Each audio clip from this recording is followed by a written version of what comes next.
Hey guys, tonight we begin with the remarkable and remarkably stressed life of Elizabeth I, the so-called Virgin Queen, who ruled an empire, terrified her advisors, and spent most of her reign pretending she wasn't slowly falling apart. So before you get comfortable, take a moment to like the video and subscribe, but only if you genuinely enjoy what I do here.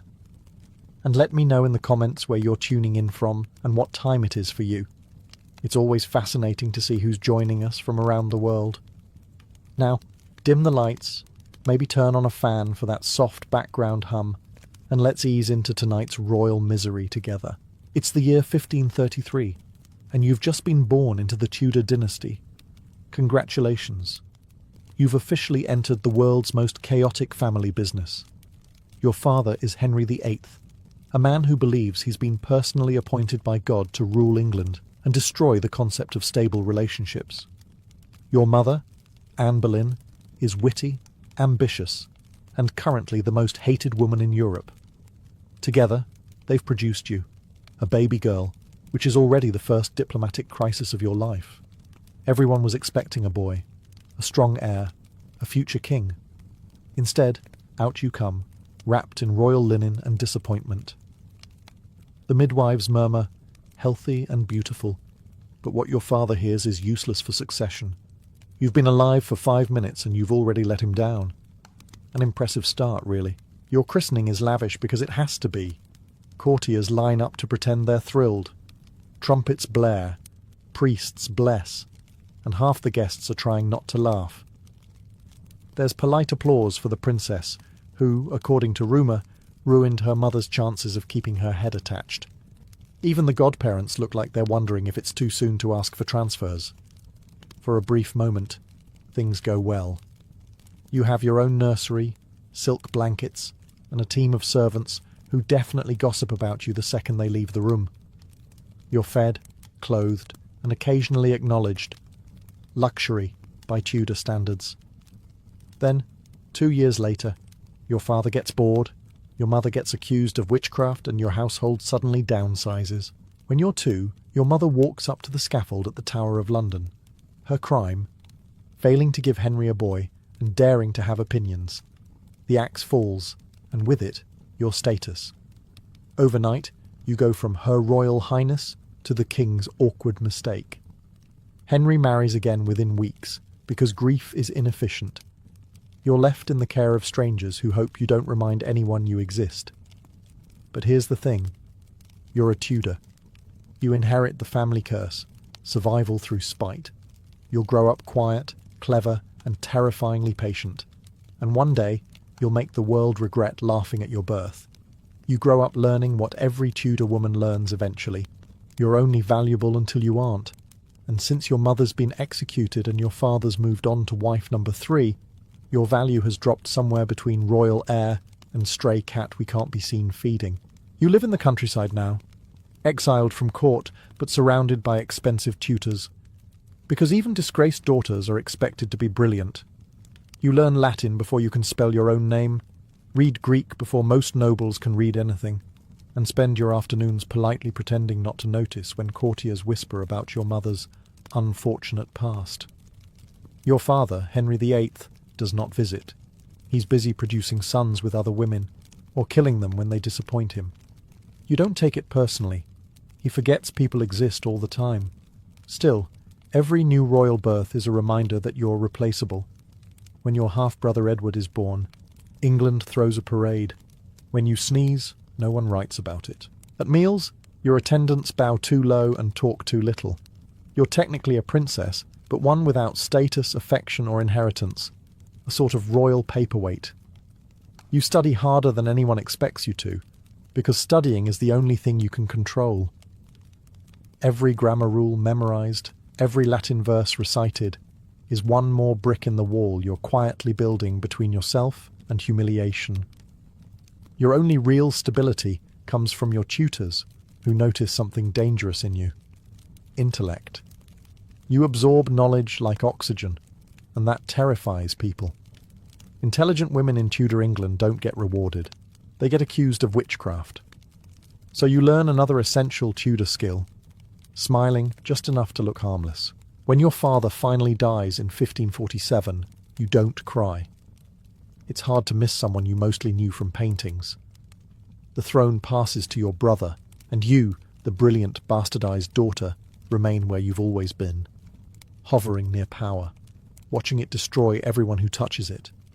But deep down, you already know your time will come. You've survived shame, exile, and the constant background noise of gossip. And if you've learned anything so far, it's this. Being unwanted has its advantages. No one sees you coming. You're 14 now, old enough to read Latin fluently, quote Cicero, and apparently ruin your reputation without even trying. After years in the countryside, you're invited to live with your stepmother, Catherine Parr, Henry VIII's sixth and final wife. She's smart, kind, and astonishingly alive for a Tudor queen. You think you might finally have a mother figure. Enter Thomas Seymour, Catherine's new husband, and England's reigning expert in bad decisions. He's handsome, ambitious, and allergic to boundaries. The man could flirt with a brick wall and somehow make it political. Unfortunately, he decides you're the wall. At first, his behaviour is dismissed as playful. He sneaks into your chambers at dawn, tickles you while you're still half asleep, and cuts your dresses for fun. Catherine laughs it off, because in Tudor England, harassment isn't scandalous unless it becomes paperwork. You don't understand why this feels wrong, but you do understand danger when you smell it. And this man smells like it. And expensive cologne. Eventually, Catherine catches the two of you in what historians call a compromising situation. You call it standing near a man in the 1500s. You're sent away immediately, your household dissolved, your maids interrogated, and your name dragged through every corridor in London. The Privy Council investigates. Old men with dusty wigs and sharper tongues demand to know if you encouraged him, as if 14-year-olds run the country now. You deny everything, because in a way you've learned from the best. Your father survived scandals by pretending not to notice them. You do the same. Catherine Parr dies soon after childbirth. Thomas Seymour tries to marry you next, because nothing says trustworthy guardian like a man who flirts with his teenage ward and then proposes marriage. He's executed for treason before he gets the chance. When it's all over, you emerge technically innocent, but permanently tainted. You've learned your first adult lesson. Men can destroy your reputation faster than the plague, and you'll always be the one who has to survive the cleanup. You stop trusting charm, you stop trusting love, and you start practicing your smile, the one that hides everything dangerous behind silence. Your teenage years end the way most Tudor stories do, with someone else being crowned and you quietly wondering how long it'll take before they try to kill you. Your half-brother Edward VI becomes king at 9 years old, which is about 6 years past the average Tudor life expectancy. You play the role of the supportive sister, polite, educated, invisible, while the real power sits with the men around him. They call it a regency council. You call it the same old patriarchy, but now with powdered sleeves. For a while, things are calm. You study, write letters, and pretend you're not constantly being watched. But the moment Edward dies, the entire country panics, because no one wants your other half-sister, Mary Tudor, to take the throne. She's Catholic, she's angry, and she has a list. You stay out of it. You've learned to survive by not picking sides, a skill that will serve you well when everyone else starts losing their heads. Mary becomes queen anyway. England rejoices for about 3 days before she starts burning Protestants alive. You keep your head down, which in this era is not a metaphor. But then, predictably, someone drags your name into a plot to overthrow her. You're arrested, hauled off to the Tower of London, and placed in the same fortress where your mother died. It's damp, cold, and full of the sound of people not making it out. The guards won't meet your eyes, and the walls smell like fear and mildew. You sleep in the shadow of a scaffold, fully expecting to use it soon. You write letters to Mary begging for mercy, not because you expect her to read them, but because it's what you're supposed to do before execution. Weeks pass. Nothing happens. Mary spares you, either out of guilt, politics, or the faint memory that you share a father who ruined both your lives. You walk free, pale, shaken, but alive. And that's the day you realise what kind of queen you'll need to be if you ever sit on that throne, charming enough to be adored, ruthless enough to stay alive, and paranoid enough to never sleep again. It's 1558, and after years of imprisonment, interrogation, and pretending to be unimportant, you've finally outlasted everyone who wanted you dead. Your half-sister Mary Tudor dies, probably from stress, guilt, or bad timing, and suddenly, you're queen. Congratulations, you've just inherited one of the most dysfunctional kingdoms in Europe. England is broke, half Catholic, half Protestant, and one sermon away from civil war. Your advisors are old men who think women should only rule kitchens, not countries. And your royal treasury? It's emptier than your father's wedding vows. The coronation is magnificent, of course. Gold banners, ringing bells, crowds screaming your name as if trauma has been cancelled. Everyone's thrilled to have a fresh start. You, on the other hand, know better. Nothing in England ever starts fresh. It just gets repainted. You're 25, terrified, and completely alone. Marriage seems like the logical next step. The entire court won't shut up about it. The ambassadors write home daily, speculating which lucky man will tame the fiery Elizabeth. France offers princes. Spain offers alliances. Even Robert Dudley, your childhood friend, offers affection, though his wife's existence makes that complicated. But you've seen what marriage does to women in your family. Your mother lost her head over it. Your stepmothers lost their lives, their sanity, and in some cases, their necks. You know the truth. Marriage isn't partnership. It's surrender. So you turn the concept into a political game. You flirt with kings to buy time, promise heirs you'll never have, and let every nation believe they still have a chance. It's diplomacy through strategic indecision. Behind the curtain, you never stop working. You study treaties, count coins, and learn to balance charm with quiet menace. You smile like a saint and think like a spy. Every decision must please everyone and offend no one. A task slightly harder than inventing flight. When people praise you, it feels hollow. When they criticize you, it feels familiar. You rule through performance, and your crown starts to feel more like a collar. Still, you endure. Because in Tudor England, survival is success. And as you take your seat on the throne, you finally realize the awful truth of power. Being queen doesn't mean freedom. It just means you're the last one left to blame. You're queen now, which sounds glorious until you realize it mostly involves pretending to be flawless for people who secretly hope you'll fail. Every waking moment is a performance. You can't sneeze without it being interpreted as foreign policy. Your morning routine could pass for a military operation. First comes the wig, a towering construction of hair and symbolism. Then the white paste, a thick coat of lead-based makeup meant to make you look eternally young and divine, which, unfortunately, is also eating your skin alive. It burns, it cracks, and it slowly poisons you. But what's a little nerve damage compared to appearing immortal? Your courtiers call you radiant. They mean it literally. The lead has given your face a faint, reflective sheen. You smile through the pain, because that's your job. Not to rule, but to reassure. England must believe its queen is perfect, eternal, and utterly in control. Even when your heart skips from exhaustion and your hairline has fled for safety. The portraits help. You command artists to paint you as a goddess. No wrinkles, no shadows, no humanity. The image works so well that even your enemies start to believe it. You become less of a woman and more of an icon, a glowing marble statue with a pulse. It's brilliant propaganda, and a personal nightmare. At court, perfection is survival.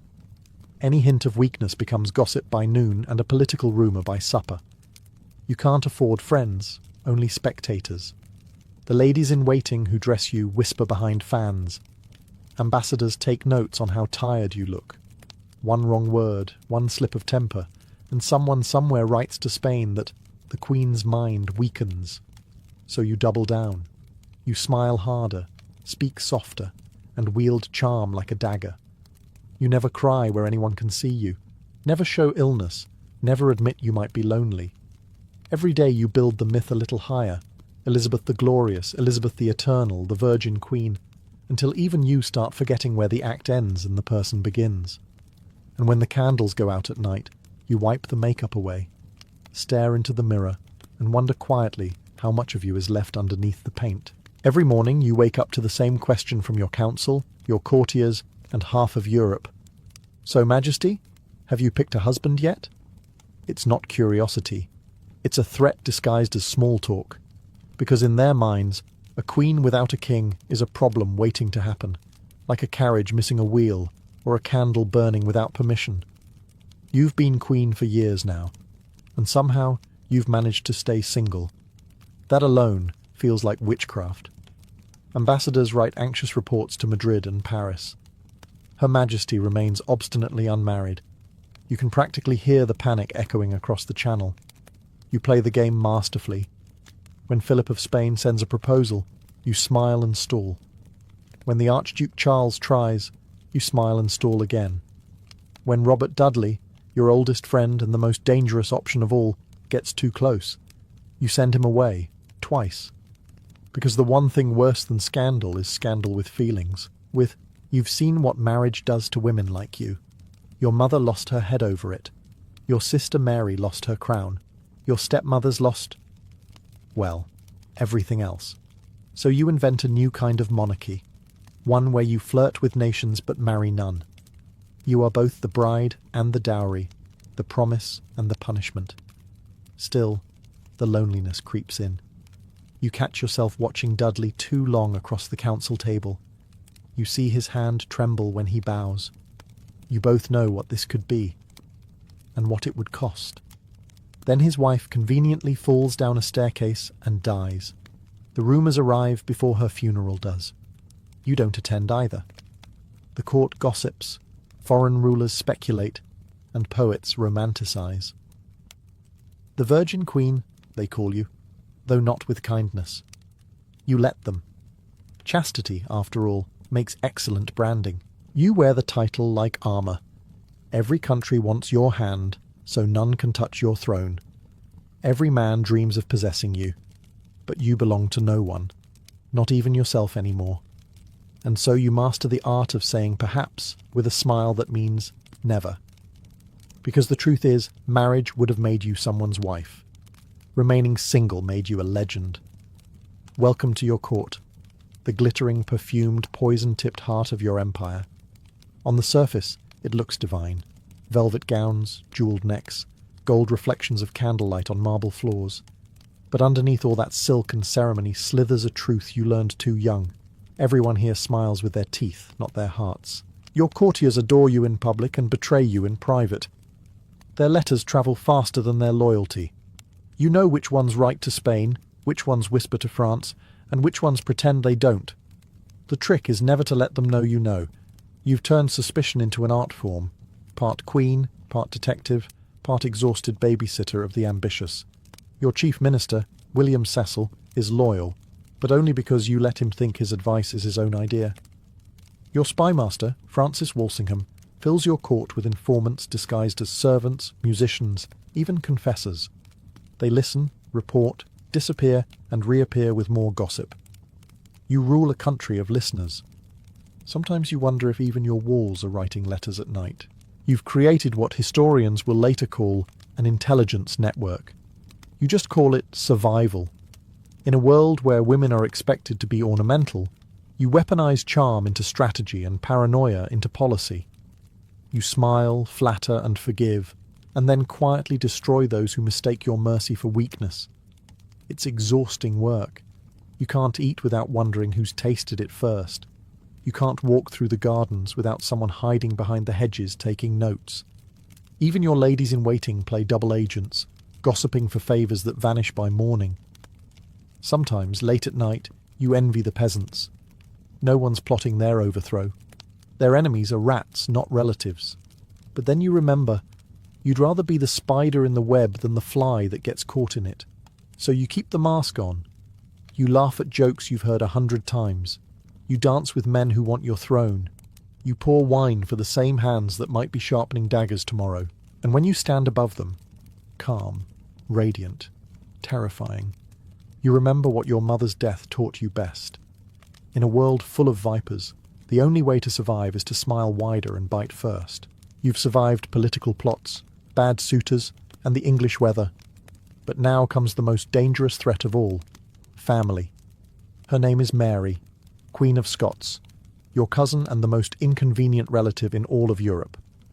She's glamorous, Catholic, and absolutely terrible at politics. Imagine the exact opposite of you. All charm, no caution.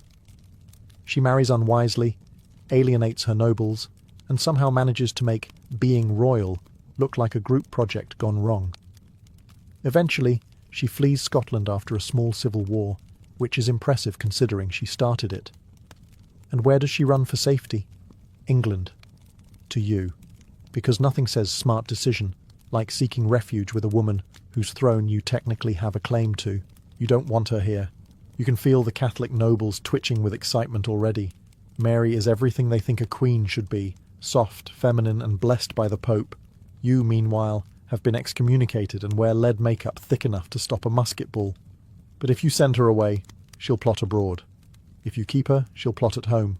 So you lock her up. Politely, of course. She gets castles, servants, and embroidery. It's practically royal house arrest. For 19 years. You visit occasionally in letters. Distant, careful, never personal. She writes back in flowery apologies you don't believe. Then your spies intercept a letter. A new plot to assassinate you and put Mary on the throne. The Babington plot, they call it. You read her coded reply with the kind of detached disappointment usually reserved for spoiled wine. You don't want to kill her. You really don't. But you also like your head attached to your body, and history has already shown what happens when Tudors get sentimental. So you sign the warrant. The executioner does his job, and when the axe falls, it's not triumph you feel, it's dread. Because in that moment, you've killed more than a rival. You've killed the last person alive who truly understood what it means to wear a crown. And for the first time in your reign, the silence afterward feels heavier than the applause. The year is 1588, and congratulations, the most powerful man in Europe wants you dead. Philip of Spain, your ex-brother-in-law and professional sulker, has decided to invade England. His reason? Religion, revenge, and the general principle that women shouldn't run countries. He builds the Spanish Armada, 130 ships strong, loaded with guns, gold, and self-confidence. The priests bless it, the poets praise it, and the sailors assume it'll be easy. You, meanwhile, have an aging navy, limited funds, and the distinct feeling that England's destiny might come down to the weather. Your advisors panic. You don't. You give one of history's most famous speeches instead. At Tilbury, in armour, on horseback, surrounded by soldiers who can't decide if they're inspired or terrified. You tell them you have the heart and stomach of a king, which ironically is truer than you'd like to admit after years of Tudor stress-eating. The moment becomes legend. But here's the secret. After the speech, you go back to your chambers, take off the armour, and nearly collapse. You're exhausted, anxious, and half-poisoned by the very makeup that keeps your public face shining. Meanwhile, divine intervention arrives in the form of English weather. Storms shred Philip's navy like wet parchment. The invincible armada limps home in pieces. You've won, though technically so did the wind. Still, you take the credit. You deserve it. You've held your kingdom together through charm, caution, and the occasional gust of divine assistance. London erupts in celebration. Bells ring, poets write, and the streets smell like victory and unwashed bodies. They call you Gloriana, the Saviour Queen, the goddess who defied Spain. You smile, wave, and retreat behind your mask of white paint. But victories, like makeup, crack with time. You know the truth. The war nearly bankrupted you. Your navy is in ruins, and your health is quietly unravelling. Beneath the lead and the lace, your skin burns and your teeth ache. You can't feel your fingertips anymore. Still, you keep the smile. You let them see Elizabeth the Conqueror, not Elizabeth the Mortal. Because queens aren't allowed to age, only to fade beautifully. And you, ever the perfectionist, plan to do even that on your own terms. You've won wars, outsmarted assassins, and survived a childhood most people wouldn't survive a week of. Yet somehow, the thing you're most famous for isn't your political genius or your iron will. It's the fact that you've never been married. The Virgin Queen. It started as an insult, then became a weapon, and now it's a brand. You've turned chastity into statecraft. In an age obsessed with heirs, you've made not having one the cornerstone of your power. You are England's bride, your body the kingdom's property, your virtue its national security policy. Congratulations, you've become the world's most dignified hostage. Your portraits show you as ageless, radiant, divine, all white silk and starlight. In reality, your skin burns under the makeup, your teeth ache, and your back feels like it's negotiating surrender. But the illusion must hold. The poets compare you to goddesses, which sounds flattering until you realise that most of those goddesses ended badly. Behind the glory, there's the cost. You can't love, you can't trust, you can't even sneeze without a dozen diplomats wondering if it's symbolic. The same men who praise your divine wisdom also gossip about your wrinkles. Courtiers bring you mirrors like offerings, though you've long stopped enjoying what stares back. You sometimes think of Robert Dudley, the man who loved you before you became an institution. He's dead now, and his absence lingers like perfume in a locked room. You never married him, not because you didn't want to, but because England would have never forgiven you for choosing your heart over your crown. Queens don't get to make human mistakes, only national ones. So you embrace the myth. You are Gloriana, Astria, the untouchable light of Albion. It's lonely work, being a symbol. You attend masques, approve poetry, sign death warrants, and go to bed surrounded by silence. You tell yourself it's worth it, that the world will remember you as the queen who needed no man. But on some nights, when the palace is still and your crown sits forgotten on the table, you wonder what it would have been like to be remembered as a woman instead. Time, like the court gossip, never shuts up. You're older now, though no one's allowed to say it. The portraits still show you ageless, radiant, and surrounded by golden suns, as if denial itself could stop decay. But in truth, your hair is thinning, your teeth are crumbling, and your hands shake when you write. The price of being eternal is starting to show. Your oldest friend, Robert Dudley, is gone. His death hits you like a ghost slipping into the room. You find his final letter, sealed and waiting for you, and keep it in a box labelled simply, his last letter. You never open it. You don't need to. You already know what it says, and the knowledge is both comfort and punishment. You were the queen he loved, and the woman who could never love him back. The younger generation fills your court now, eager, polished, and utterly ungrateful. Robert Devereux, the Earl of Essex, becomes your new favourite, mostly because he reminds you of the old one. Charming, reckless, and stupid in exactly the same way. You spoil him, tolerate him, and then, inevitably, have to execute him. Because that's what happens when men mistake your affection for weakness. The day Essex dies, you stay in your chambers. No speeches, no music, just silence, and the faint smell of the candles burning too low. You once ruled through fear and fascination. Now you rule through habit. The crown feels heavier, your counsel louder, and your patience thinner. You start seeing ghosts, not the supernatural kind, the memory kind. You see your mother in every polished mirror, your father in every demand for loyalty, Dudley in every dream, and Mary Stuart in every doubt. The past won't stay buried. It sits beside you, whispering that all this glory came at the cost of everyone you ever cared for. And still, you smile for your courtiers. You joke, you dance, you pretend. Because that's what queens do. They turn grief into ceremony and heartbreak into performance. But in the quiet hours of the night, when even the spies are asleep, you whisper into the dark, not a prayer, not a confession, just a name. And then you fall silent again, because history doesn't care if queens are lonely, only if they last.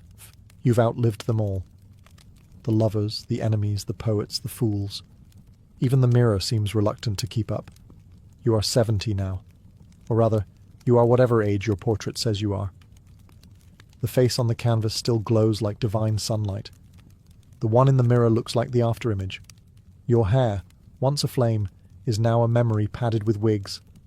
Your smile, once clever, now trembles under the weight of too many speeches and not enough sincerity. You've spent 40 years pretending to be immortal, and somehow it worked too well. People have stopped treating you like a person. You are no longer Elizabeth. You are Her Majesty, an idea, a relic, a ghost who still pays taxes. Your council tries to talk succession, but you refuse. Naming an heir means admitting an ending, and endings are for mortals. Besides, every time someone inherits in this family, someone else loses a head. You keep the subject closed with a look, the kind that freezes even the boldest advisor into respectful panic. The younger courtiers still flatter you, though the enthusiasm feels more like pity now. They call you radiant. You thank them politely while wondering if they mean still breathing. When you dance, they cheer as though the act itself is miraculous. And in a way, it is. Your bones ache, your joints protest, and your once sharp mind flickers like candlelight. Your palaces have become mausoleums filled with laughter that isn't yours. You wander their halls dressed in white, draped in jewels that shine brighter than your eyes ever could. Servants whisper that the queen never sleeps any more. And they're right. Sleep feels too much like surrender. When you do sit still, you listen for footsteps that never come. No husband, no children, just the distant echo of power fading into history. The price of being England's eternal mother is realizing you will die childless, heirless, and surrounded by people rehearsing how to mourn you. So you rise each morning, powder the ghost, and perform the miracle one more day. Because as long as England believes you're still strong, maybe you can pretend you are. And in a way, you've become exactly what you always feared. Not a woman, not even a queen, but a legend trapped in her own shadow. It's 1603, and you've reached the final act of your long, stubborn reign. The kingdom is stable, the empire growing, and your legend already secure. But legends, unlike people, don't get tired. You do. Your health collapses like a treaty written by men.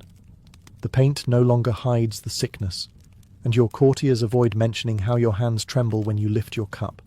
You refuse the physician's leeches. You've survived worse than bad blood. What frightens you isn't death. It's losing control of your own ending. You stop eating, stop sleeping, stop sitting. The doctors beg you to lie down. You refuse. Queens don't recline. They endure. So you stand, hour after hour, draped in black velvet, like a monument, unwilling to admit it's a statue. Servants sneak cushions under your feet. You kick them away. They whisper that you're talking to ghosts now. Your mother, your father, Robert Dudley. Maybe you are. They've been haunting you for years anyway. You murmur to the shadows about duty, power, and how none of it feels as heavy as the crown once did. The courtiers outside your door listen, afraid to interrupt in case you decide to outlive them again. When at last your strength gives out, you sink to the floor. It's almost funny. After a lifetime of defying gravity, your body insists on reminding you that queens are made of bones, not marble. Your counsellors rush in, panic written across faces that have seen too much history. You say nothing. You just stare at the crown on the table, the one thing you could never wear without bleeding for it. In your final hours, you finally do what no one expected. You smile, faintly, maybe at the irony, that after 4 decades of power, you'll be remembered as the Virgin Queen, as if your greatest achievement was staying single. Or maybe you're smiling because you realize something better. You didn't need heirs. You became one. When death finally comes, it's quiet. No screams, no spectacle, just the soft rustle of a monarch stepping out of her costume. And somewhere in the stillness, England holds its breath, because for the first time in 44 years, the throne is empty, and the ghost of Elizabeth Tudor finally sits down. It begins with the smell. Not of death itself, but of the strange concoctions people burned to ward it off. Sweet herbs, vinegar vapours, crushed roses, garlic, and sometimes, mercifully, something unidentifiable. You walk through a street in 1347, and it feels like the entire world is both decaying and trying desperately to perfume its own funeral. The air is thick with the stench of fear disguised as medicine. Doctors, or what passed for doctors, shuffle around in their long cloaks and bizarre beaked masks. Each mask's nose is stuffed with lavender, mint, and camphor, a sort of mobile potpourri they believed could purify the pestilent air. It looked more like a bird costume than medical attire, but in an age when people thought bad smells caused disease, the logic made sense. You'd probably have worn one too if you thought sniffing time might save your life. As you pass by, church bells toll constantly. Not for prayer times, but for funerals. People light fires in their homes, not for warmth, but to cleanse the air. Families toss handfuls of herbs into the flames, sage, rosemary, juniper, and hope the smoke will keep the plague from seeping through their windows. Some even believed the scent of roses could repel death itself. Roses! As if the grim reaper were simply allergic to florals. The real doctors, university men with Latin scrolls and clean hands, were useless. They debated endlessly whether the plague came from corrupted air, a misalignment of planets, or perhaps God's wrath. Meanwhile, the people on the streets tried everything. They rubbed onions on their skin. They drank vinegar like it was holy water. Some even stuffed crushed emeralds into their mouths because a wealthy Venetian once claimed it absorbed poison, and if you were lucky enough to afford a physician, he'd probably bleed you dry, literally, under the belief that illness was caused by bad humours. You'd sit there, dizzy and half dead, while he proudly announced you were cured of imbalance. The irony, of course, was that the only thing the treatment truly balanced was the number of graves. By the end of the week, even the healthiest-smelling lavender couldn't hide the truth. Death wasn't afraid of perfume. It was everywhere. Sweet, pungent, and unstoppable. When the herbs failed, people turned to pain. Not the kind you treat, but the kind you inflict, on yourself, publicly, for God to see. Across Europe, processions of men and women began marching from town to town, chanting hymns and beating themselves bloody with whips tipped in iron or knotted cords. They were called flagellants, and they believed their suffering could atone for humanity's sins and stop the plague.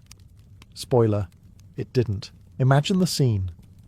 A long line of pilgrims, half naked, their backs already raw from earlier lashes, trudging barefoot through muddy streets. Children cry, old women cross themselves, and the smell of rot mixes with sweat and sanctity. With every crack of the whip, blood splatters onto the cobblestones. It's part ritual, part horror show, and part very bad science experiment. They sing hymns about mercy as they bleed, convinced their pain buys forgiveness in bulk. Some towns welcomed them like saints. Priests would bless their procession, bells would ring, and townsfolk would join in, hoping a little collective misery might scare the disease away. Other cities, however, saw them as dangerous fanatics. In places like Strasbourg and Cologne, flagellant groups became so disruptive, preaching against the church, spreading panic, and occasionally carrying the plague with them, that even the Pope had to issue a ban. Imagine getting excommunicated for loving God too loudly. The psychology behind it was simple and tragic. If the Black Death was God's punishment, then maybe he just needed to see people were sorry. The whips were their apology letters written in flesh. And yet, the more they marched, the more the plague spread. Blood, sweat, and open wounds made perfect incubators for disease. Some cities even reported new outbreaks following the flagellant's arrival. Divine irony, if there ever was one. In a way, they were medieval influencers, spreading a trend no one really wanted, but everyone copied out of fear of missing salvation.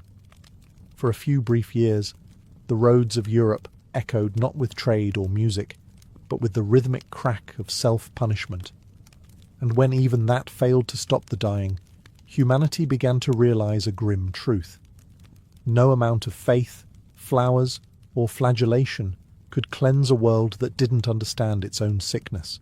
By 1348, Europe was crawling with doctors, alchemists, astrologers, and complete frauds, all confidently diagnosing a disease they didn't understand.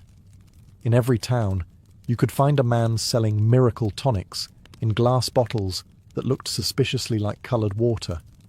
Some claimed to distill antidotes from crushed pearls, while others offered elixirs made from snake oil, mercury, or even powdered mummy. Yes, literal ground-up corpses imported from Egypt. Nothing says healthcare quite like a dash of pharaoh dust. If you were wealthy, your treatment came with better packaging. Nobles hired personal physicians who charged a fortune to read the stars before deciding whether to bleed you or burn herbs. One popular theory blamed the alignment of Saturn, Jupiter, and Mars for poisoning the air. So, if you died, it wasn't your doctor's fault, it was astrology. The universe had simply scheduled your demise.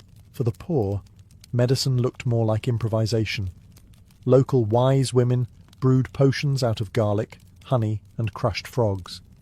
Others prescribed carrying a dried toad around your neck to draw out the poison. If that didn't work, you could always sit between two roaring fires until you nearly fainted. Theoretically, the heat scared the disease away. Realistically, it just roasted the patient. Then, there were the opportunists, the travelling quacks who sold fake relics and holy powders from saints' bones that were probably just crushed chalk. They wandered from village to village, leaving behind lighter purses and heavier graves, some even dressed as plague doctors, beak and all, to look professional. You'd think the long robe, leather gloves, and ominous crow mask would inspire confidence, but it mostly terrified people. And still, they paid. Yet, among all the nonsense, a few healers genuinely tried. They burned infected clothes, isolated the sick, and noticed, though couldn't explain, that those who avoided contact with others tended to survive. These were the accidental pioneers of quarantine, centuries before the word existed. Still, for every careful observer, there were a dozen confident fools mixing vinegar and unicorn horn in a pot. Medicine had become theatre. If you looked like you were fighting the plague, people believed you were. It didn't matter that your cure did nothing. Hope, even false hope, was the only thing keeping anyone sane. When logic failed, people turned to fire. Cities across Europe began lighting massive bonfires, not to celebrate, but to cleanse. It was believed that heat could drive out the corrupted air, the invisible miasma carrying death. In towns like Florence and Paris, the smell of burning herbs, wood, and sometimes entire piles of clothes filled the streets. You could hear the crackle of hope and hysteria mixing together in the smoke. People threw anything remotely suspicious into the flames. Old bedding, straw mattresses, cats, even personal letters that might carry the plague. The richer folk added perfumes and resins to their fires, trying to make death smell pleasant. Poorer families just burned whatever they could find, mostly damp wood that filled the alleys with choking fumes. The irony was thick enough to taste. People suffocating themselves in an effort to breathe clean air. City officials organised purification days, ordering every household to light fires simultaneously so the collective heat might lift the plague into the heavens. Some believed the smoke would rise to God and show that the city was taking action. Others, more desperate, thought it might physically push the disease away. In both cases, the logic went up in smoke. Then came the bonfires of superstition. Rumours spread that certain groups had poisoned the wells or brought the sickness through witchcraft. Fear turned pyromaniacal. Suspected witches, foreigners, and even lepers were dragged from their homes and thrown into flames meant for purification. The fires no longer cleansed. They consumed. Meanwhile, inside homes, people burned herbs in small pots and carried them room to room like incense. Juniper, frankincense, and rosemary were the holy trinity of household fumigation.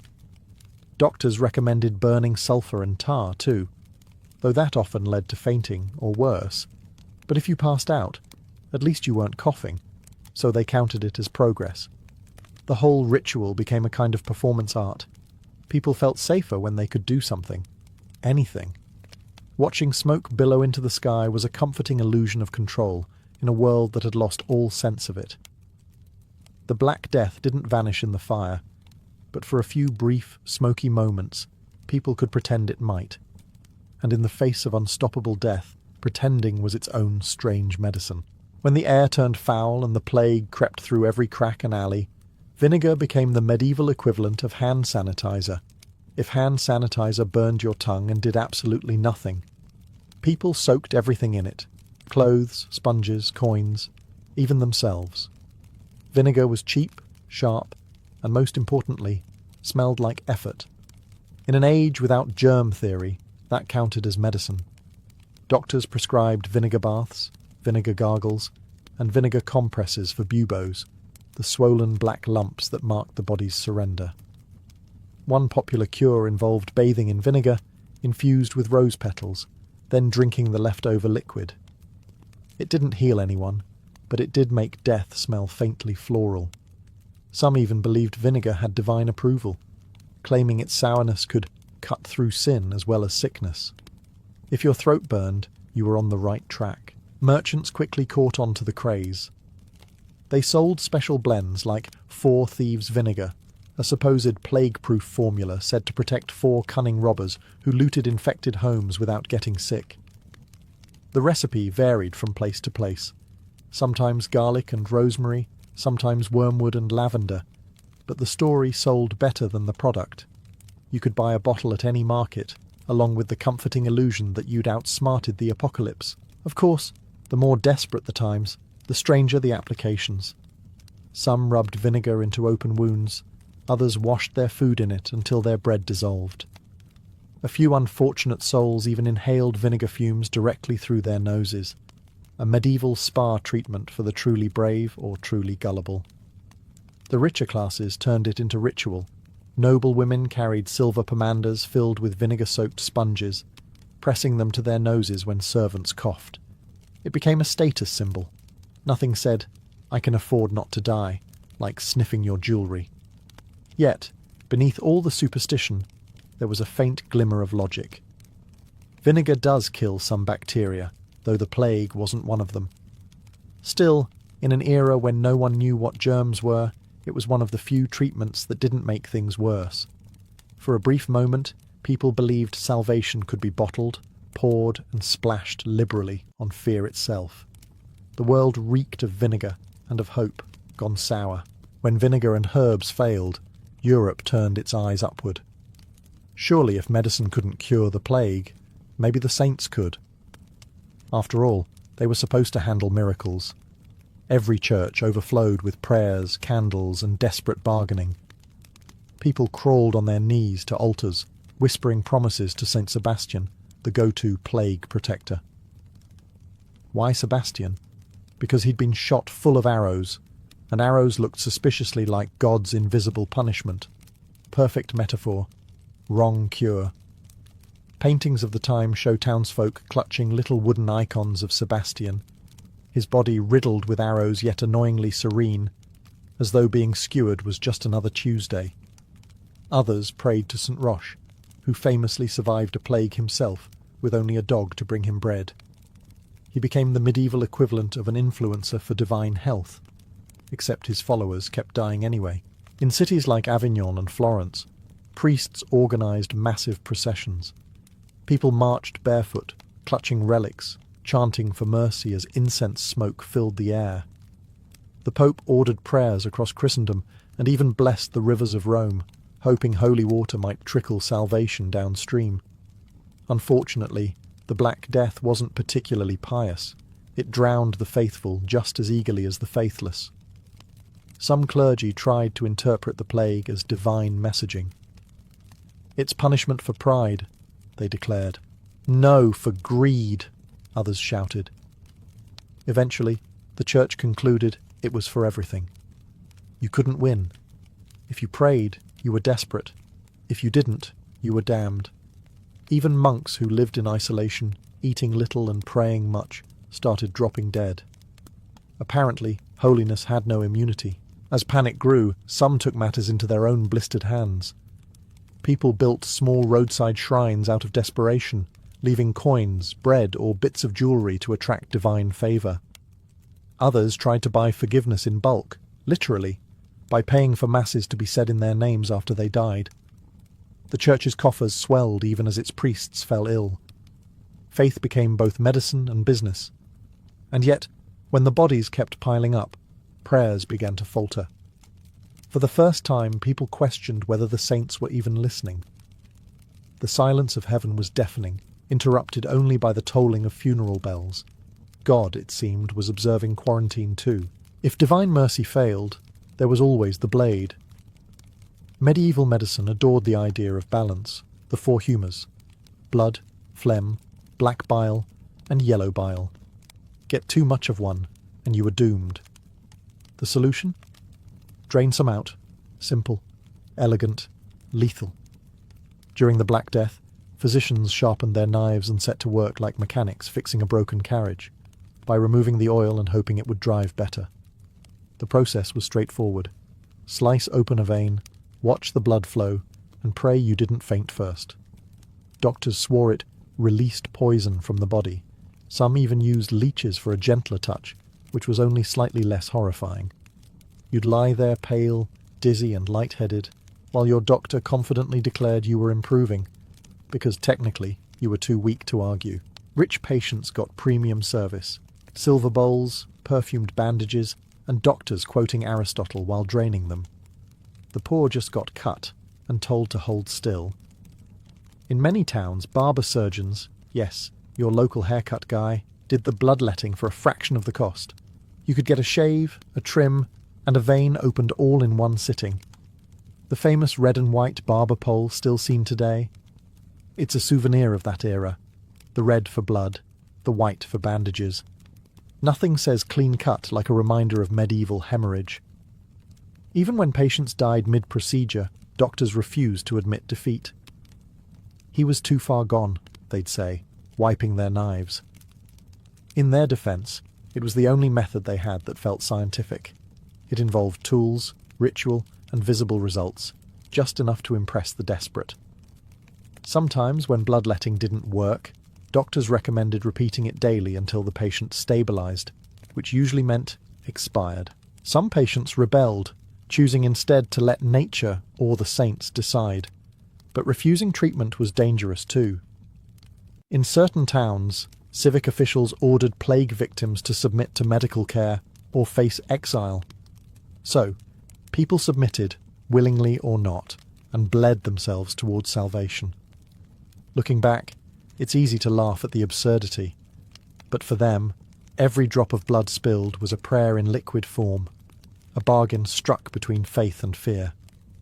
And as Europe bled itself pale, the plague carried on, entirely unimpressed by human optimism or leeches. By 1349, Europe had turned into a giant perfume bottle, with a hint of terror. People believed the plague travelled through bad smells, so naturally, the solution was to drown the world in good ones. Apothecaries became celebrities overnight, selling scented waters, pomanders, and sachets to anyone who could still afford to breathe. It was the golden age of what could politely be called olfactory overcompensation. Nobles drenched themselves in rose oil, musk, and ambergris, the latter being whale vomit, which for some reason screamed luxury. Women carried little metal balls called pomanders, filled with cloves, cinnamon, and vinegar-soaked sponges. Every few minutes they'd press it to their nose like a medieval air freshener, pretending the scent could block out death. The result? Streets smelled like a mixture of incense, decay, and desperate hope, a fragrance no perfumer has dared to replicate. Public hygiene turned into performance art. City councils ordered the streets to be sprinkled with vinegar and flower water. In Paris, people burned piles of aromatic wood in public squares. In Venice, Ships carrying spices and perfumes were prioritized at port, because surely cinnamon could defeat the apocalypse. Even doctors carried bouquets or posies to hold under their beaked masks, convinced the sweet aroma could filter out evil vapours. "A rose a day keeps the plague away," they said, possibly while standing next to a mass grave. For the poor, luxury perfumes were out of reach, so they improvised. Garlic necklaces became fashionable, if you define fashion as smelling like a cooking accident. Some chewed herbs constantly to perfume the breath, while others stuffed their clothes with dried flowers. Entire communities reeked of thyme, rosemary, and human panic. And when supplies ran low, people just rubbed anything fragrant on themselves: juniper berries, lemons, or, in one tragic case, freshly baked bread. Perfume became both shield and social signal. The richer you smelled, the safer you were believed to be. Scent equaled virtue. Stench equaled sin. But as weeks passed and even the perfumed began to die, faith in fragrance faded. The air still shimmered with spice and smoke, but underneath it lurked the truth everyone tried to mask. No matter how sweetly you scented it, death still stank. By the plague's final years, Europe had officially lost its mind. Every town had its own secret cure, usually based on rumour, luck, or sheer insanity. If someone survived, their method instantly became gospel. You'd hear things like, "My cousin's neighbour rubbed chicken guts on his sores, and he's alive," which somehow convinced others to try it. Thus was born the infamous chicken cure, strapping a live, shaved chicken to your plague boils to draw out the poison. The poor bird usually died first, confirming the theory that it had absorbed the sickness. Never mind that it also absorbed dignity, others turned to astrology. If the stars had caused the plague, maybe they could also fix it. People adjusted their diets based on planetary positions, or refused to bathe on certain days because Mars was in opposition. Bathing, in fact, became controversial. Many believed water opened the pores to disease, so the cleaner you were, the quicker you'd die. The rich stopped washing altogether, layering perfume over filth like a scented bandage on civilization's corpse. There were also the earth cures. Some physicians claimed the ground itself could heal, advising patients to bury their feet or entire bodies in soil to draw out the plague.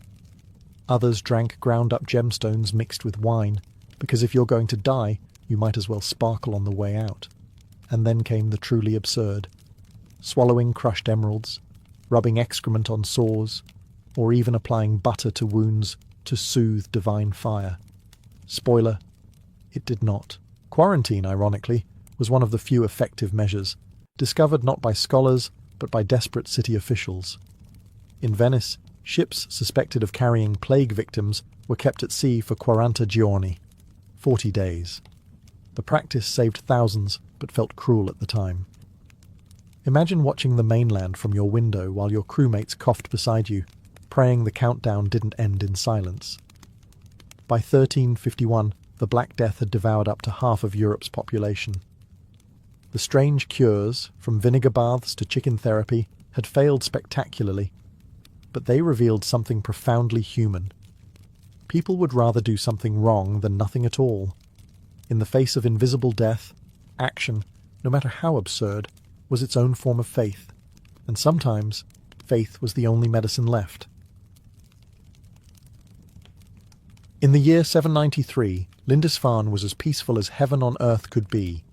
Perched on the northeastern coast of England, the monastery stood where land met sea, a sacred place that seemed untouchable by chaos. The monks who lived there followed the rhythm of prayer and tide. At dawn, the bell tolled softly across the salt wind. By candlelight, they copied scripture onto vellum, their ink-stained hands steady and faithful. To them, the outside world was distant and uncivilized. Their island was a fortress of faith, guarded not by walls, but by God himself. The sea, however, had its own plans. For centuries, the monks saw the ocean as a symbol of creation and mystery, a divine mirror reflecting heaven's order. But beneath its calm surface lay a truth they couldn't comprehend. It was also a road. And somewhere beyond the grey horizon, other men had been watching that road, men who worshipped not one god, but many. Men who spoke in thunder and carried axes that gleamed like firelight on steel. To them, the world wasn't a place to pray in, it was a place to take. The early summer of 793 had been unusually warm. Crops grew tall, the fish were plenty, and the monks took it as a sign of divine favour. They sang louder, gave thanks longer, and carried on as though heaven itself smiled on Lindisfarne. They didn't see the warning signs, driftwood from the north, strange sails rumoured by fishermen, or the whispers that reached from the Orkney Isles about sea-wolves. Wolves, they said, that hunted across waves instead of forests. On June 8th, as dawn broke and mist rolled over the tide pools, a dark line appeared on the horizon. The monks thought it might be traders, or perhaps pilgrims. After all, who would dare bring violence to God's doorstep? But as the ships drew closer, their curved hulls and painted dragon heads told another story entirely. The quiet monastery, once a sanctuary of faith and learning, was about to meet a world that didn't believe in sanctuaries. The monks of Lindisfarne had spent their lives gazing toward heaven. They never thought death would come from the sea. The Vikings came not with warning, but with wind. Their ships, sleek, shallow-drafted, and impossibly fast, cut through the North Sea like razors through silk. Long, curved hulls carried them silently until they were almost upon the island. Each vessel bore a carved dragon's head on its prow, its eyes painted red as if to drink in blood. To the monks of Lindisfarne, who had never seen such things, it was as if monsters had risen from the deep. The raiders were young men hardened by endless winters, warriors from Norway, men who had grown up listening to sagas of gods who demanded courage and conquest. Their faith was in the storm, their prayers were war cries. They rode under grey skies, shouting to Odin and Thor for strength. Behind them trailed the smell of tar, sweat, and salt, the scent of the world that had sent them here. They weren't kings or generals. They were farmers, hunters, and fishermen, driven by hunger for silver, land, and glory. When the longships scraped against Lindisfarne's shore, there was no negotiation, no herald, no declaration of war. Just the thud of boots on wet sand and the shriek of gulls startled into the air. The first monk who saw them thought they were traders, until he saw the axes. Iron flashed. The sound of steel striking bone shattered the morning calm. The invaders moved swiftly through the monastery grounds, kicking open doors, overturning altars, tearing gold from crucifixes. Their fury seemed not random, but sacred, like a rival religion proving its god was stronger. The monks tried to resist, but their hands were trained for quills, not swords. Some fled to the cliffs, others knelt and prayed. A few stood their ground, clutching crosses as if faith could stop iron. It didn't. The Vikings had never seen such wealth gathered in one place. Goblets, illuminated manuscripts, jewelled reliquaries. To them, this was not desecration. It was divine justice. The gods of the north, they believed, rewarded the brave and took from the weak. By the time the sun reached its height, Lindisfarne was silent again, but no longer holy. Smoke rose from the ruined chapel, mingling with the sea mist. The waves carried away both blood and rumour, whispering the same message across every shore. The north had awakened. The attack on Lindisfarne was swift, but its echo lasted for centuries. In the chaos, the line between martyrdom and massacre blurred. Monks were dragged from their cells, struck down before their own altars. The sacred manuscripts they had spent decades copying, golden letters on fine calfskin, were torn, trampled, or thrown into the flames. Firelight flickered through the cloisters, dancing across broken icons and blood-smeared stone. To the Norsemen, this was not blasphemy. It was victory. To the survivors, it was the apocalypse. Those who managed to flee ran barefoot across the tidal flats, clutching relics to their chests, bones of saints, bits of wood said to come from the true cross, anything that might still hold power. Behind them, the Vikings tore through the monastery like wolves through a pen. They took what glittered, chalices, golden crucifixes, silver plates, and left behind what they couldn't carry: corpses and questions. The raiders didn't understand the horror they'd unleashed in the minds of Christian Europe. For them, monasteries were simply vaults guarded by unarmed men who kept their treasure under the name of a god that never fought back. They had struck not just a building, but an idea, the illusion that faith alone could shield civilization. The world beyond the North Sea learned that morning that the age of miracles had ended. Steel was the new scripture. By nightfall, the fires on Lindisfarne could be seen for miles along the coast. Fishermen in distant villages watched the orange glow and whispered of demons. Some claimed to hear screams carried by the wind. Others said angels wept in the sky. The next morning, the tide washed ashore fragments of the monastery's library. Pages from the Gospels soaked and curling in the surf, their Latin words now unreadable, as though God himself had gone silent. The survivors buried their dead and wrote letters of lamentation. One monk described the scene as a harbinger of great terror, the beginning of sorrows. He was right. The raid on Lindisfarne was more than an act of violence. It was a message carved in fear. The sea, once seen as the boundary of Christendom, had become its door, and from that door the Vikings were just beginning to step through. News of Lindisfarne spread faster than any ship could sail. Within weeks, the story raced through monasteries and royal courts alike, a tale so shocking that many refused to believe it at first. An island of holy men, slaughtered by pagans from the sea. It sounded like a warning from Revelation itself. But soon, letters arrived from survivors, and the truth became undeniable. The North Sea, once thought to divide the faithful from the wild, had been crossed, and with it, Europe's sense of safety drowned. In monasteries across Britain, bells tolled for the dead of Lindisfarne. Priors and bishops met in candlelit chambers, whispering prayers that trembled into fear. Even King Ethelred of Northumbria was said to sit in stunned silence, unable to grasp how such men, godless wanderers from beyond the known world, had reached his shores. For generations, the Church had taught that divine favour protected Christendom. Yet, the monastery had fallen without a miracle, without warning, without mercy. Chroniclers called it a sign of God's wrath. The Anglo-Saxon Chronicle recorded, immense whirlwinds, flashes of lightning, and fiery dragons were seen flying in the sky before the great famine and the harrowing of the heathen men. To the people of the age, this wasn't poetry. It was evidence. The attack wasn't random. It was punishment. Maybe the monks had grown proud. Maybe the church had grown rich. Or maybe God had simply turned his face away. Panic spread along the coasts. Monks began fortifying monasteries, digging trenches and moving relics inland.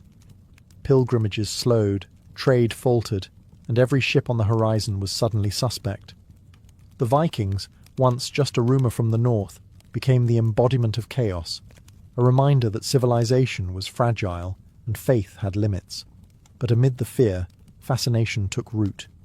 Who were these sea raiders who dared to defy the Christian God?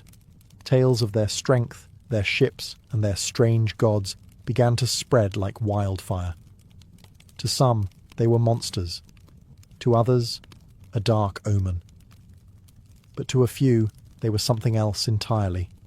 A challenge. The raid on Lindisfarne had not only broken the peace of the Church, it had awakened Europe to a terrifying truth. The age of the Northmen had begun, and no coast would ever sleep quietly again. Who were the men who struck Lindisfarne, the first to bring the fury of the North to Christian shores? To their victims, they were demons in human form. But in truth, they were farmers, traders, and explorers from the rugged coasts of Norway. Life in the north was beautiful, but brutal. The soil was thin, the winters long, and the seas ruled everything. To survive, these men learned to read the winds better than scripture, to carve ships that could dance over waves, and to fight without hesitation. When resources ran short, they did not beg. They sailed. Norse society was built on competition and courage. Every man sought drengskaper, honour through bold deeds. Staying home and farming was respectable. But to gain glory, to carve your name into song, you had to take risks. The raid on Lindisfarne wasn't just a grab for silver. It was a test of manhood, the kind that turned local warriors into legends. Those who returned with gold and stories would be hailed as heroes. Those who didn't, well, dying in battle was hardly shameful when Valhalla awaited. The men who led the raid likely came from western Norway, small coastal kingdoms ruled by ambitious jarls looking for fame. Their homeland was a patchwork of fjords, farms, and feuds. Raiding offered what politics couldn't: independence. If your chieftain ignored you, the sea never would. And across that sea lay Britain, a land rumoured to be rich, unguarded, and full of soft, praying men who believed their god would protect them. These Norsemen weren't savage brutes, despite the image history paints. They were planners. They chose Lindisfarne precisely because it was isolated, wealthy, and undefended. The monastery's treasures were easily spotted from the water, glittering in the sunlight. They likely observed for days before striking, waiting for low tide to make landfall quick and deadly. When the moment came, they moved with precision. It wasn't chaos, it was choreography. To the monks, the attack felt like divine punishment. But to the Vikings, it was something simpler, a good day's work. They didn't yet know they'd changed the course of European history. They were just men returning to their ships, laughing, hauling their loot aboard, and rowing toward the horizon, unaware that the world they'd just shaken would never forget their names. For the Vikings, Lindisfarne was more than just a successful raid. It was a revelation. The monastery's wealth seemed endless: gold chalices, jewelled crosses, silver altar plates, and manuscripts glittering with illuminated letters. To men who came from a land where even kings dined on wooden bowls, this was otherworldly. They had found a new kind of treasure, one not buried under mountains, but sitting in plain sight, guarded only by faith. They took everything that could be melted, traded, or worn. But it wasn't just greed that drove them, it was glory. Norse culture didn't measure success by coins alone, but by reputation. A man's name had to be remembered, sung around fires long after his bones were gone. To strike such a blow against a foreign god, to return home with the spoils of holy men, that was the stuff of sagas, and the bards would make sure every chieftain knew it. In the eyes of their gods, this was no sin. Odin rewarded courage, Thor loved strength, and Frey, the god of prosperity, surely smiled on those who seized it. Every axe swing at Lindisfarne, every chest of silver torn from an altar, was an offering to them, a tribute written in blood. Where Christians saw desecration, the Norse saw divine balance. If one god had grown too rich and complacent, it was only fair another took his share. The monks' treasures were divided among the warriors and their leader, with shares given according to rank and valour. Some pieces were melted down and reforged into arm rings or necklaces. Others were traded in distant markets, their sacred origins lost in translation. A chalice that once held communion wine might later hold mead in a smoky longhouse, lifted in a toast to Odin rather than Christ. Back home, tales of the raid spread faster than any sermon. Young men dreamed of joining the next expedition, and chieftains realized the sea could bring more wealth than any farm. The raid on Lindisfarne didn't just fill Viking purses, it filled their imaginations. What began as one raid became a model for countless others. The Norse gods, it seemed, had given their followers a sign. Across the sea lay endless fortune, and no one strong enough to stop them. The raid on Lindisfarne struck England like a nightmare that refused to end. Coastal villages began to whisper the word Viking, as if saying it aloud might summon them. Every shape on the horizon became a threat. Every ship's sail, a potential omen of fire and death. The English had faced wars before, against rival kings, against hunger, even against the devil in sermons. But this was something new. Their enemies didn't come from neighbouring lands or known tribes. They came from the mist itself, like phantoms born of the sea. In Northumbria, panic set in. The king and his nobles sent men to patrol the coasts, though no one really knew how to fight what they couldn't predict. The monks who had survived Lindisfarne were treated as holy witnesses, proof that the world was indeed unravelling. One of them wrote that it felt as if the end of days had arrived, and God had sent serpents upon us. Even those far inland began to feel the dread. Markets emptied, pilgrimages halted, and merchants refused to sail. Faith itself began to tremble. Church leaders tried to make sense of it all. Some said the Vikings were sent as punishment for sin, that the church had grown soft, indulgent, too rich for its own good. Others insisted it was a test of faith, a divine storm meant to separate the true believers from the false. But no amount of prayer stopped the fear from spreading faster than any plague. The people started fortifying abbeys, hiding relics, and burying gold beneath altars. Yet, deep down, everyone knew that when the next fleet appeared, even stone walls might not save them. The raid also forced kings to think differently. For centuries, monasteries had been symbols of peace and learning, untouchable sanctuaries. But now they were liabilities, rich, isolated, and undefended.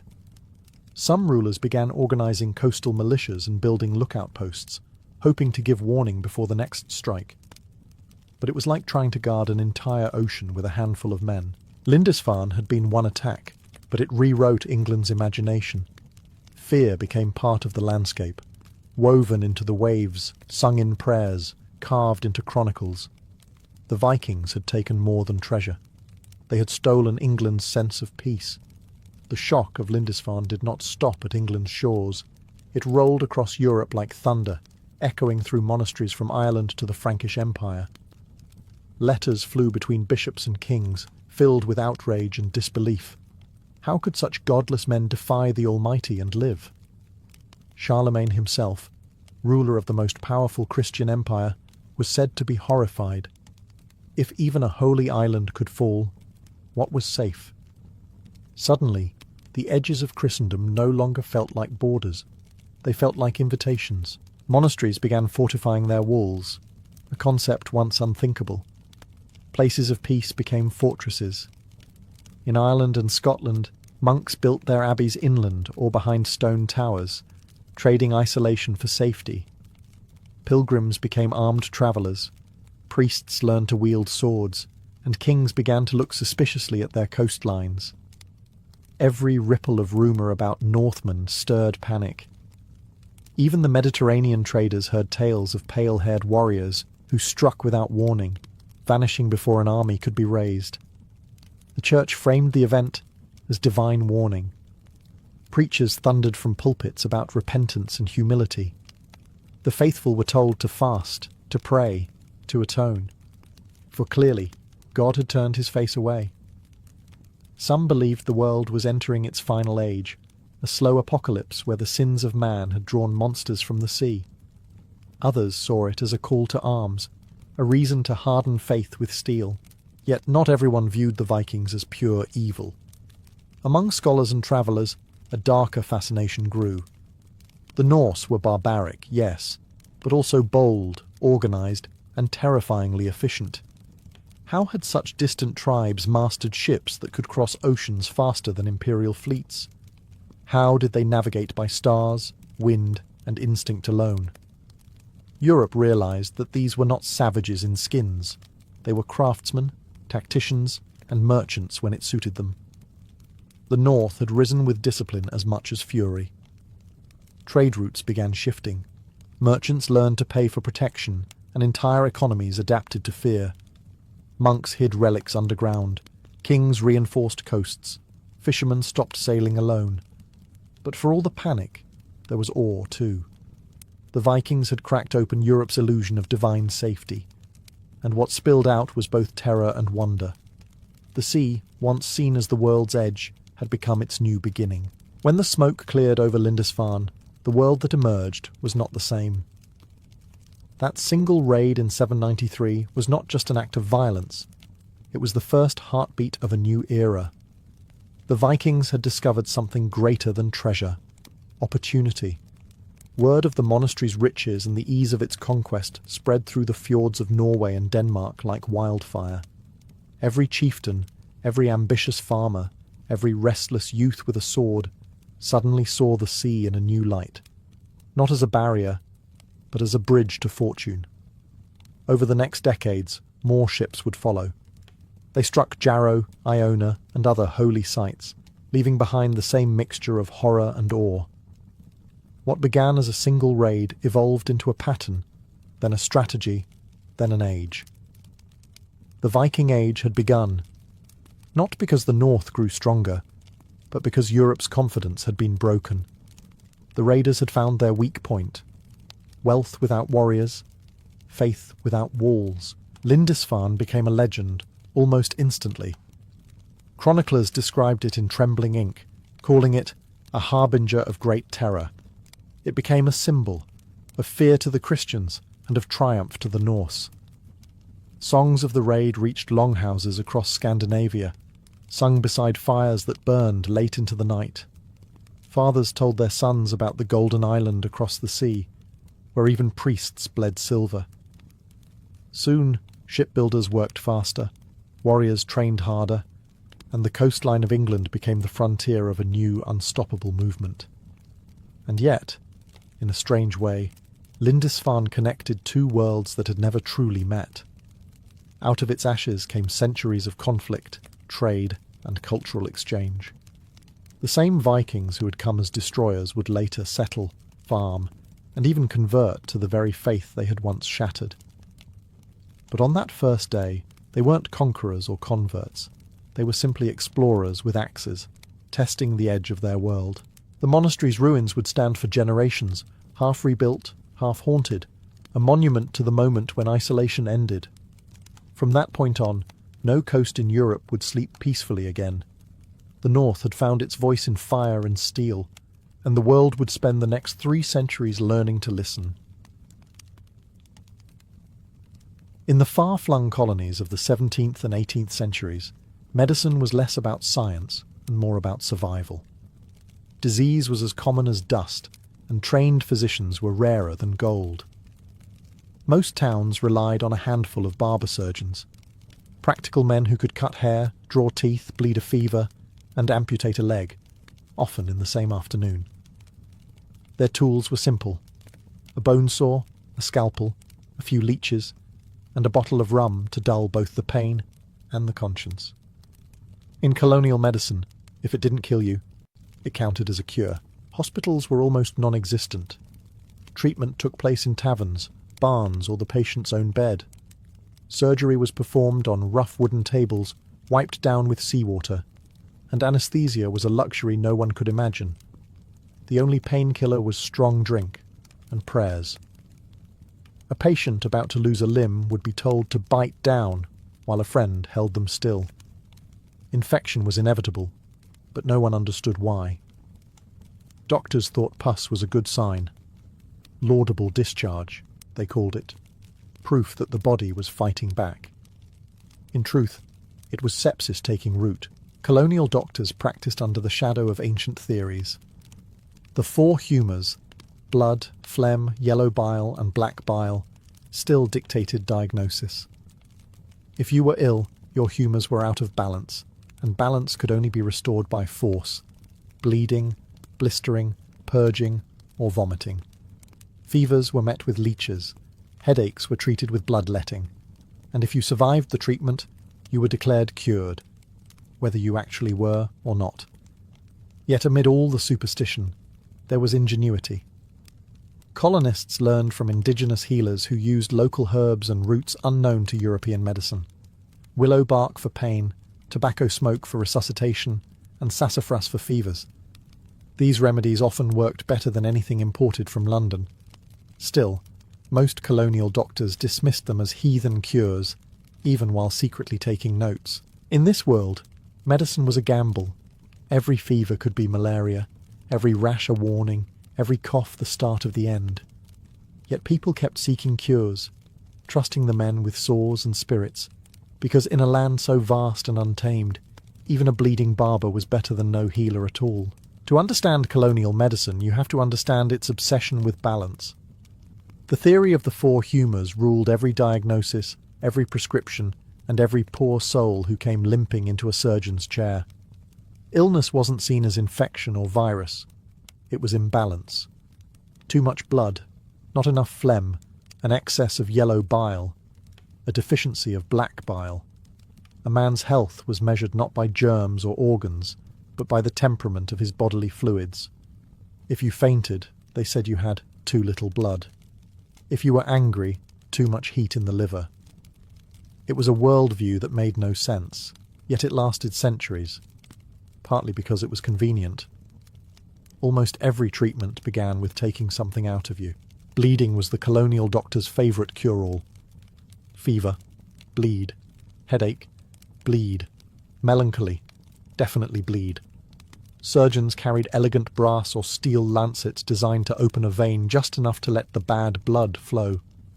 Sometimes they used leeches instead, pressed gently to the skin until they swelled with crimson satisfaction. Patients often fainted or worsened afterward, but the doctor would nod sagely and declare, "The humours are rebalancing." And when bloodletting didn't seem enough, there were blisters. Physicians applied heated glass cups or caustic poultices to the skin, creating painful sores meant to draw out the illness. A patient with pneumonia might find his chest covered in blisters by morning, an act of devotion to medical theatre if nothing else. The same logic led to purges and vomit-inducing tonics. After all, if the body was unwell, it needed cleansing, no matter how violently. Colonial people endured these torments with remarkable faith. A doctor's visit was more ritual than science, a blend of pain, prayer, and placebo. Yet there was something comforting about the process. The more dramatic the treatment, the more one felt that something was being done. Still, whispers spread. Sailors and settlers noticed that the indigenous healers didn't bleed their patients to death. They brewed teas, used poultices, and somehow cured wounds that colonial doctors could only worsen. Quietly, a few curious minds began to suspect that perhaps the body didn't need to be drained to heal. But for now, bloodletting remained king, and the colonies bled willingly in the name of balance. In the colonial world, there was a fine line between the man who trimmed your beard and the one who sawed off your leg. And often, it was the same man. The barber surgeon was the backbone of early medicine, a craftsman with a steady hand, a sharp blade, and a stomach strong enough for anything. His shop sign usually showed a striped pole, red for blood, white for bandages, the very same symbol that survives outside barber shops today. Inside, customers came for a haircut or a cure, and sometimes left missing more than they expected. These men were practical, not philosophical. While physicians in London debated the balance of humours, barber surgeons in Boston or Barbados simply got on with it. They extracted teeth, set bones, stitched wounds, and amputated limbs when infection spread too far. Their surgical kits looked more like a carpenter's toolbox. Bone saws, scalpels, needles and clamps, polished from use. Their best friend was rum, for cleaning instruments, calming nerves, and numbing the screams. An operation without rum was unthinkable for both patient and surgeon. There were no anaesthetics, of course. Patients were held down by friends or assistants, while the barber worked quickly, timing his cuts between screams. A good surgeon wasn't the one who caused the least pain. He was the one who finished before the pain could kill you. Infection was a mystery, but everyone knew the smell of it. If a wound began to rot, the only cure was more cutting. When in doubt, amputate might as well have been the colonial motto. Yet barber surgeons were oddly respected. They were part healer, part craftsman, and part gambler. Some became local legends, known for saving soldiers on battlefields or pulling sailors back from the brink of death. Others were feared, their names whispered in dread after too many failed amputations. Their apprentices learned through watching, not books, by holding a lantern over a screaming man, or by sewing their first wound on a drunk who couldn't pay. They weren't scientists, but they were indispensable. In a world where disease came with every tide and battle left men in pieces, the The barber surgeon was civilization's crude answer to chaos. He couldn't promise life, only a fighting chance and a clean cut. If you lived in the colonies and got sick, your odds of recovery depended less on skill and more on what you happened to have in your pantry. Rum was the universal medicine, disinfectant, anesthetic, painkiller and morale booster all in one. Got a toothache? Gargle rum. Fever? Drink rum. Surgery coming up? Drink twice as much. A few surgeons even poured it directly onto open wounds, believing its sting meant it was killing the poison. In truth, it was mostly killing the patient's ability to care. Then there were the leeches, the quiet, wriggling assistants to nearly every colonial doctor. They were kept in jars of water like pickled grapes, prized for their ability to draw out bad blood. Physicians applied them to the temples for headaches, to the abdomen for stomach pains, and to the feet for fevers. Each leech could drink up to 10 times its weight in blood, and afterward the doctor would smugly show the bloated creature as proof of a successful treatment. Patients often felt weak or dizzy afterward. Not surprising, since they'd just donated half a pint of themselves to medical superstition. For internal problems, purges and vomit tonics were the fashion. Mixtures of mercury, molasses, and herbs were served in generous doses, with predictable results. If you weren't purging, sweating, or bleeding, you weren't getting better. Or so the logic went. Colonial health advice could be summarized in one grim sentence. If it feels awful, it must be working. It must be, luck played a larger role than anyone admitted. 2 patients with the same illness might receive identical treatment. One would recover, the other would die. To doctors, that was just the will of God, or perhaps a patient's lack of moral virtue. Faith and medicine were deeply entangled. Sin and sickness were cousins. Repentance was often prescribed alongside rest. Still, amidst the chaos, a few remedies truly worked, often by accident. Rum and herbs sometimes did disinfect wounds. Leeches, in rare cases, relieved swelling, and when the body miraculously healed itself, the doctor took full credit. Colonial medicine was a game of chance played with blades, bottles, and prayers. And in that game, rum and leeches were the dice everyone kept rolling. While barber surgeons handled bleeding and battle wounds, the true guardians of life in the colonies were the midwives. These women were healers, counsellors, and witnesses to birth and death, often all in the same night. In an age before hospitals, childbirth happened at home, surrounded by neighbours and candlelight, with the midwife guiding everything from first contraction to final breath. For most women, she wasn't just a medical figure. She was hope itself, wrapped in linen and smelling faintly of herbs. Midwives had no formal training. Their wisdom came from experience, passed from mother to daughter, from mentor to apprentice, through whispered lessons learned on blood-stained floors. They knew which herbs could ease pain, which teas could stop bleeding, and which prayers to mutter when the baby came too soon. Chamomile, pennyroyal, and raspberry leaf were their trusted allies. But when things went wrong, when the baby was breech or the mother's strength faltered, there was little to do but pray louder and work faster. Despite their skill, colonial society viewed midwives with suspicion. The church approved of their service, but distrusted their power. A woman who could bring life into the world without a man's help was seen as both holy and dangerous.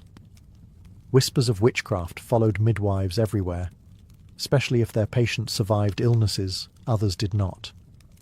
More than a few were accused of unnatural knowledge, as if survival itself were an act of sorcery. Still, communities depended on them. A good midwife was worth more than gold. She delivered babies in freezing cabins, aboard ships at sea, and in the heat of Caribbean plantations. Her hands knew no rest. When soldiers' wives went into labour, she was summoned before the priest, before the doctor. For all the authority men claimed over medicine, it was women who brought the next generation safely into the world, or tried to. Every birth was a gamble. Many mothers never rose from the bed again. Many babies never drew breath. And yet, life continued. Midwives washed the dead, then helped deliver the next child, often in the same room. In a brutal world ruled by infection and fear, their work bordered on the miraculous. They didn't promise safety, only presence. And somehow, that was enough. Long before European medicine set foot in the colonies, healing already had deep roots in the land. Indigenous peoples across the Americas possessed centuries of botanical knowledge, a living pharmacy drawn from forests, rivers, and fields. When settlers arrived, coughing, bleeding, and blistered from their own civilized cures, it was often indigenous healers who saved them. They introduced remedies that seemed like magic to European eyes: willow bark for pain, tobacco smoke for asthma, sassafras for fevers, and echinacea for wounds. To the colonists, these cures came from nature. To the indigenous, they came from balance between body, spirit, and earth. European doctors trained in cities far from nature didn't trust such practices. They dismissed them as heathen or superstitious, even as they quietly adopted them when desperation demanded it. Colonial physicians soon found themselves trading silver and rum for herbs they couldn't name but knew worked. Some learned to combine native knowledge with old-world methods, creating a strange new hybrid of science and superstition: bloodletting followed by a poultice, prayer mixed with plant medicine. It wasn't progress so much as a truce between two worlds. In New England, settlers learned to use witch hazel to reduce swelling and yarrow to stop bleeding. In the Caribbean, enslaved Africans and indigenous healers exchanged medicinal secrets, blending West African traditions with local plants to create what later became folk medicine. These healers often worked in secret, outside the colonial system that saw their wisdom as a threat to authority. Yet their remedies spread quietly, even reaching the hands of colonial doctors, who would later take credit for discovering them. Herbal medicine offered something colonial surgery never could: gentleness. While barber surgeons relied on blades and blistering, herbalists trusted patience. A tea of chamomile or valerian for sleeplessness, mint for stomach pain, garlic for infection. These cures didn't require screams or rum, just time and knowledge. But as the colonies expanded, so did European arrogance. Indigenous healers were pushed aside, their practices branded as pagan, even as their plants filled colonial apothecaries. The settlers would build their hospitals and call their medicine modern, forgetting who had first shown them how to survive. Yet, in quiet kitchens and forest clearings, the old remedies endured, whispered, brewed, and remembered. Of all the enemies faced by colonial medicine, none were as feared as smallpox. It swept through towns and camps like invisible fire, leaving behind corpses and the scarred faces of survivors. For many, it was the true ruler of the colonies. No king, no general, no god could stand against it. When the disease struck, there was no mercy. The first signs, fever, aches, and spots, were enough to send families into hiding and entire communities into panic. Doctors and healers tried everything. They bled patients to release the fever, applied blisters to the skin, and doused victims in vinegar or rum. They burned herbs in sick rooms to cleanse the air, unaware that the virus was already in the lungs of everyone nearby. When desperation reached its peak, people turned to folklore, hanging red cloths over doorways, praying to saints, or bathing in cold rivers.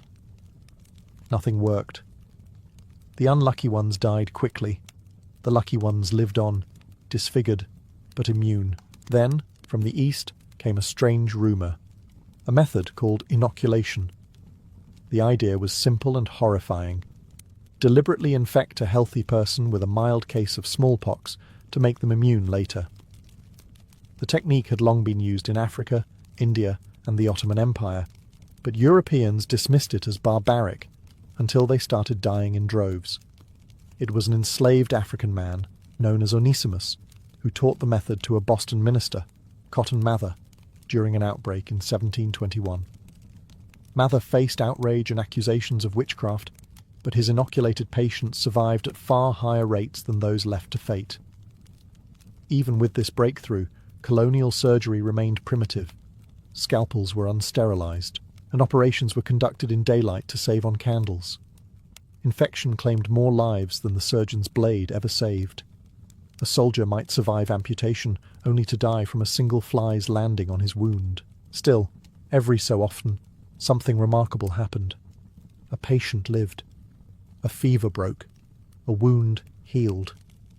These rare victories gave medicine its fragile hope. For every failure and corpse, there was one survivor who swore by his doctor's hand, his midwife's herbs, or simply divine mercy.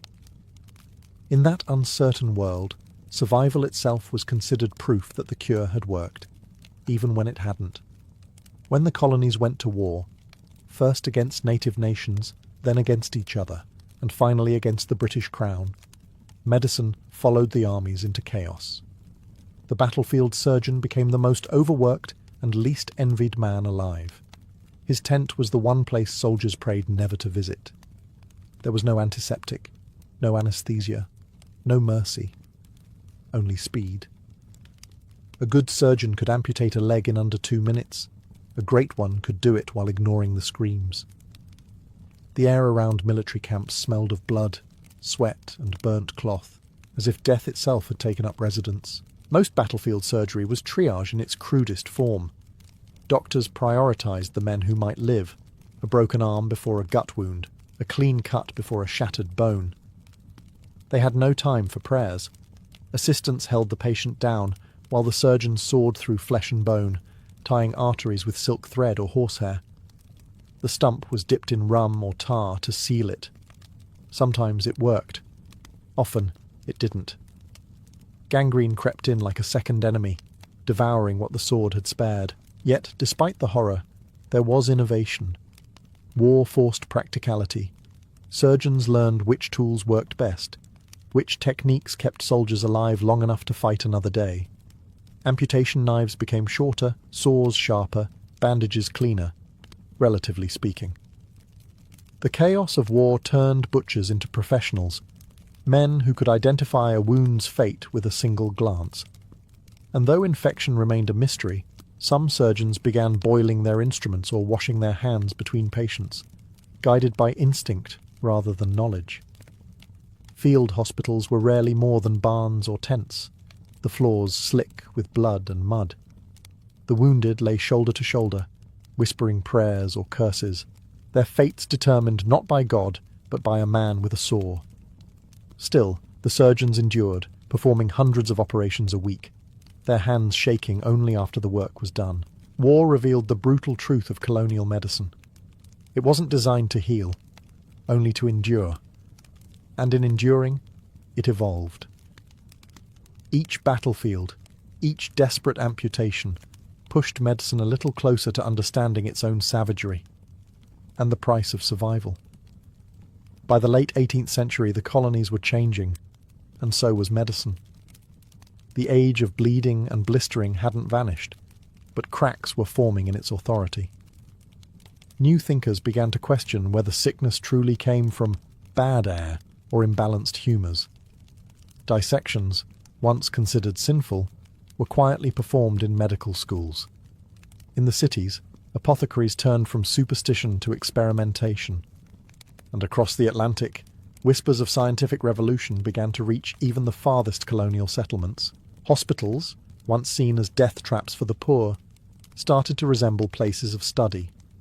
In Philadelphia, the Pennsylvania Hospital, founded by Benjamin Franklin, became a hub for colonial doctors to share knowledge instead of rumours.